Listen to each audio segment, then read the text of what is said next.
Have you ever been brushing your teeth, staring at the mirror, when suddenly your chest tightens because a memory you didn't invite just walked back into your mind? Not a clear memory, not even a complete one, just a flash, a sound, a look on someone's face. Your heart speeds up, your shoulders tense, and for a moment, it feels like you're back there again. Here's a surprising psychology fact. Your brain doesn't replay trauma because it wants to hurt you. It does it because it believes it's protecting you. And once you understand why, those memories start to lose some of their power. Most people think trauma shows up only as nightmares or panic attacks. But in real life, trauma is much quieter and much more persistent.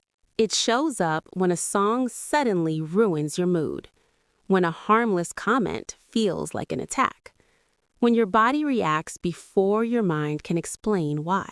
You might be driving to work perfectly fine when a billboard, a smell, or even a certain tone of voice pulls you back into something you thought you'd already moved on from. And the most confusing part is this. You know it's over, but your body doesn't.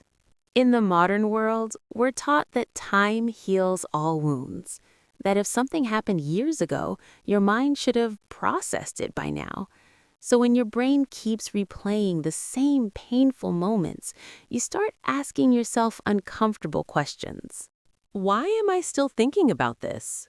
Why can't I let it go? What's wrong with me? For many people, this leads to shame.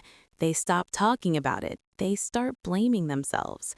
But psychology tells a very different story, one that most people never hear. The most common belief about trauma is this. If you keep replaying it, you must be weak, dramatic, or stuck in the past. We're often told that strong people move on, that revisiting pain means you're choosing to suffer, that healing is a matter of willpower. So people try to suppress the memories. They distract themselves. They push the thoughts away as fast as possible. But here's the illusion. Ignoring trauma doesn't make it disappear. It makes it louder in the background. Your brain doesn't forget unresolved experiences. It stores them differently. And when something hasn't been properly processed, the mind doesn't file it away as finished. Instead, it keeps it active, not because you're broken, but because your nervous system hasn't learned that the danger is truly over. To understand why your brain keeps replaying past trauma, we need to talk about how memory actually works. Your brain has two main systems for handling experiences. One is logical, time-aware, and narrative-based. The other is emotional, fast, and survival-oriented. When something traumatic happens, the survival system takes over.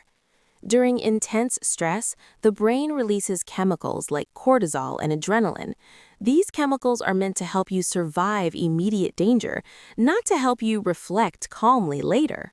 As a result, traumatic memories are often stored without a clear sense of time.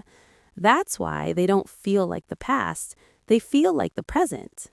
If this helped you understand your mind a little better, like the video and subscribe for more psychology-based insights.